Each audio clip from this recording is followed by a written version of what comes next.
बिस्मिल्लाहिर्रहमानिर्रहीम। आज का जो हमारा टॉपिक है जी ये है जनरल एमसीक्यूज़ जो कि पोएम्स टाइम्स से हैं। और इसमें जो है आइए हम इसको देख लेते हैं कि किस तरीके से हैं। और तरीक़ार यही है कि इसके अंदर मैं ऑब्वियसली सोल्यूशन, जैसे कि हर वीडियो में जो जनरल एमसीक्यूज़ हैं इसका मैं आपको आंसर नहीं बताता होता। इसका मकसद ये होता है कि आपको सारी पोएम पढ़ ली तो उसके अकॉर्डिंगली आपने इसके आंसर देने होते हैं।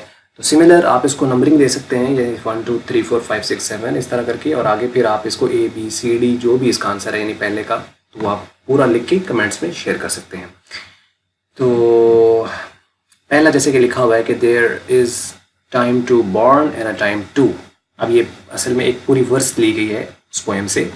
तो there is a proper time to born and a time to sleep, die, live, wake.